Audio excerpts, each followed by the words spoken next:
Huge recent developments in the Palworld versus Pokemon case, where last week the Japan Patent Office rejected Nintendo's patent of a monster capture mechanic. And just yesterday, the US Patent Office is now re-examining one of the gameplay patents that Nintendo is using in the lawsuit against Palworld of summoning a sub-character and letting it fight. To recap, the lawsuit is Nintendo and the Pokemon Company want 5 million yen each from pocketpair, the creators of Palworld, the cost of the injunction, which basically means the damages caused by using their patent, and late fees. So even though it can be seen that Palworld takes very much inspiration for its monsters and even collection from the Pokemon games, but the whole basis of the lawsuit was that pocketpair's Palworld infringed on 3 gameplay patents that Nintendo owns, or patents that they're trying to own in Japan but own in the US. The 3 main patents are: one is capturing what is called in the patent as sub-characters in a ball-like object within a virtual space and using them to battle other sub-characters. This patent is extended that if you have the character out, they will automatically move on their own or attack other sub-characters in the virtual space. And finally, the third patent is to summon mounts, for example, a riding mount, one that can glide in the air, or one that will transform into something that can be traversed over rivers or water. These patents have passed in the US, causing Palworld to already make changes in their game, such as removing the ability to throw a Pal Sphere to summon a Pal. Instead, your Pal will always be summoned right beside you, and removing Pals as a glider, replacing with a standard glider. The Pal Sphere summoning changes seems to be related to the summoning a sub-character patent, where it will interact with whatever the player character is pointing at. So who's to say if Palworld will go back on any of these changes soon? Who knows? They still might not even want to bother with dealing with Nintendo. Nintendo owning many gameplay patents that can be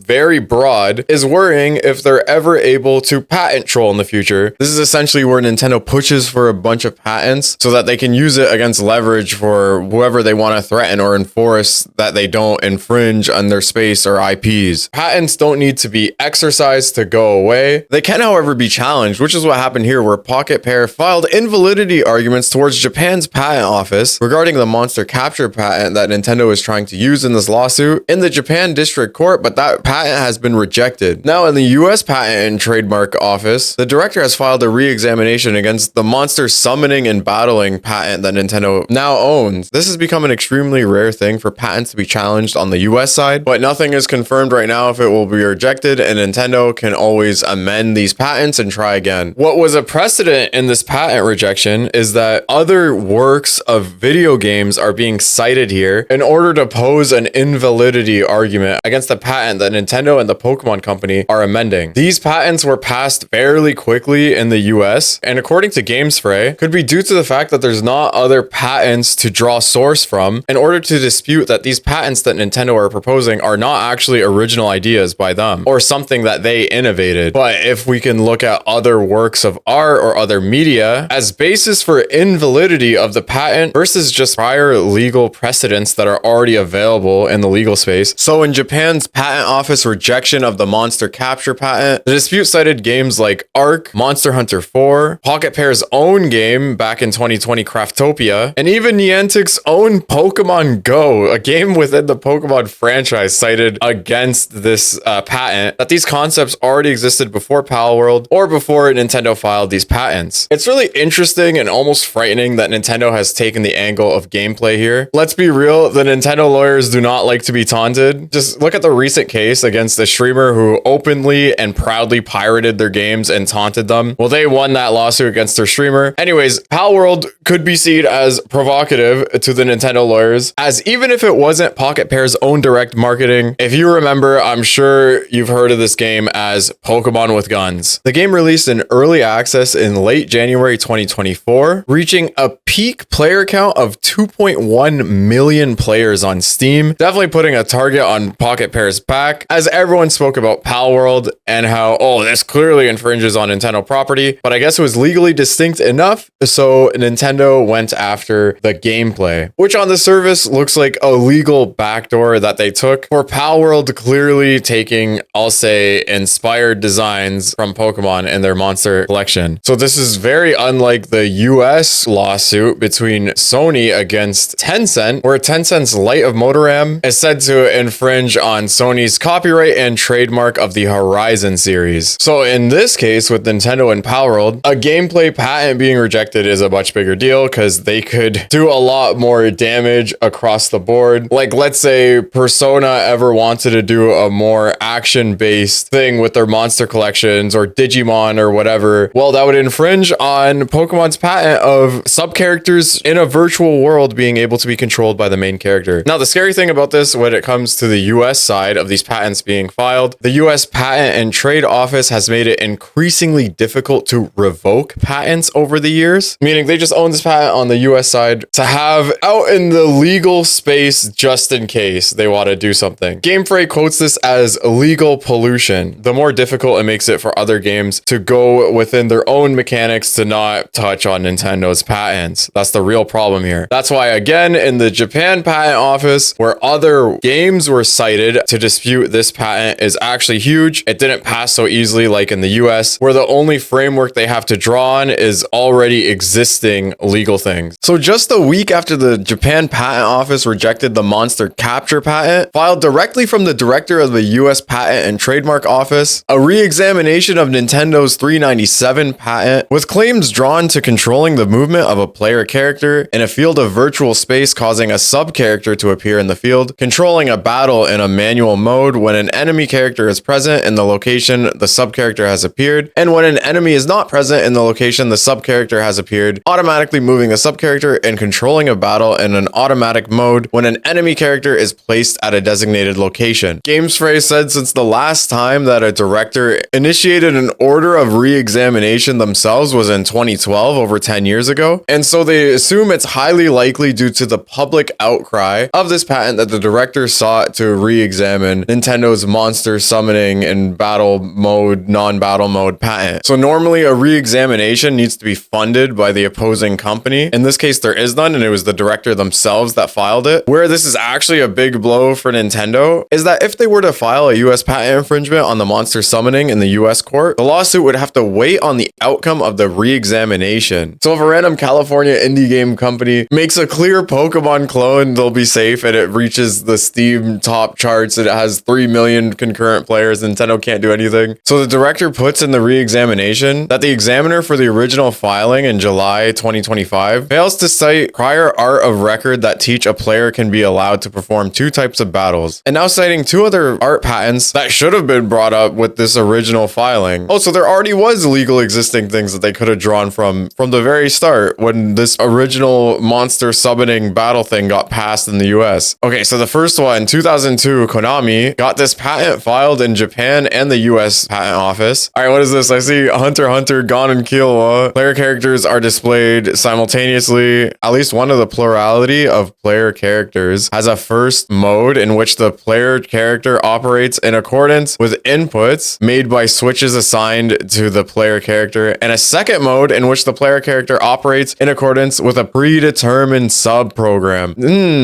Sounds very familiar. And then the second one is Nintendo's own patent filed in 2019. Okay, here we go. In a first operation mode, action of a player character is controlled according to an operation of a player. In second operation mode, a sub-character appears and action of the sub-character is automatically controlled except for a case where the sub-character attacks an enemy character. Sounds very similar, right? There's different player character modes with a sub-character. What am I even looking at? Dude, is this freaking Astral Chain? Oh my god, what the heck? It is Astral Chain. So that's hilarious. Nintendo's own patent of controlling 2 playable characters. It should have been cited as prior work of art when passing this patent that Nintendo recently filed for this Palworld lawsuit, or a similar patent that they're using in the lawsuit in the Japan office. You're probably asking yourself why Nintendo filed the patent against Palworld in the first place if they already owned one. Wow, so the reason is because of priority. So Nintendo is definitely being aggressive with these patents. It's actually amazing news that the monster capture patent got rejected in Japan, and the sub-character and summoning in different modes is getting re-examined in the US. This type of behavior should be discouraged. It's clear abuse of patent laws, but now we gotta talk leaks. So a new theory has come up over these patents because the timeline has always been a little funny. See, these patents were registered after Palworld's release and shortly before Nintendo made a public announcement, and while the Pokemon company was saying that they were investigating Palworld if they were infringing on their patents, and that Nintendo said that they have to protect their patents. Although registered last year, these patents already existed beforehand, where they're essentially amending or adding to existing patents in order to develop this to protect themselves against people that they want to go after, I guess. So according to the huge Nintendo Pokemon leak that happened just a few months ago, early concepts or games already in production were leaked from the Pokemon company, including a more open world, resource collecting, maybe even survival Pokemon game, where Nintendo could potentially be seen as just quickly catching up to Palworld in this case. Because, oh, Palworld did it and then now Nintendo did it. But it's funny because it's not like everything Palworld did is exactly original in terms of the crafting and some of the survival elements. This is nothing new for pocketpair though. This is just one of the trailers I'm seeing for their old game in 2020 called Craftopia, which, man, doesn't that look like some games that you've seen before? But it's legally distinct enough, so you got to go after the gameplay. So there's the glider. So the original monster gliding thing was apparently patented in 2023. So that is before Palworld's release, and that's after the release of Pokemon Scarlet and Violet and Pokemon Legends Arceus, where the sub-character mount that you can spawn that can be a gliding bird or a rideable mount on land or water. So this happened after all that. Now, Palworld was actually revealed in 2021, already having a monster glide mechanic. So after Craftopia. So you can see how the dates get a little bit muddy here. Well, Nintendo already had a previous patent. They amended to it after releasing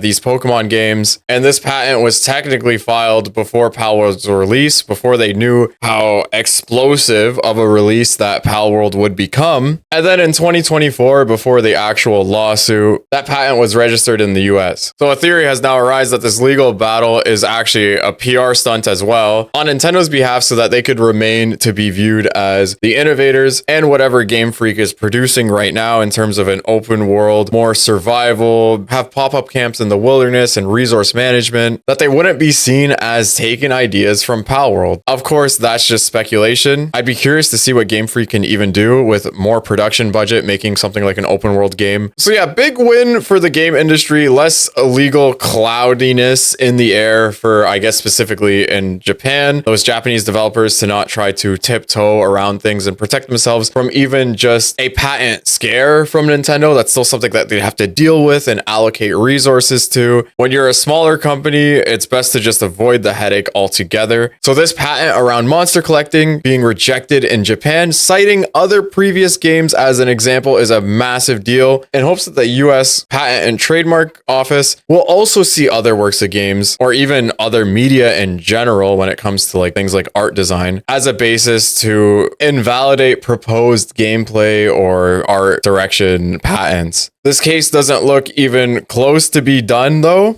Nintendo can still amend the patent that was recently rejected. This case has already been going on for about a year and a half, and it doesn't look like it's going to come to a stop anytime soon. If you want to see another goofy gaming fumble, click on the video on the screen. Let me know what you think of this case, or if you're a legal expert, please feel free to expand on any of the things that we talked about today. Gameplay patents that are very general is a bad thing for everyone, to be honest. So even if this was rejected in just Japan, still great news. Thank you all for watching. I'll see you all in the next one. Bye-bye.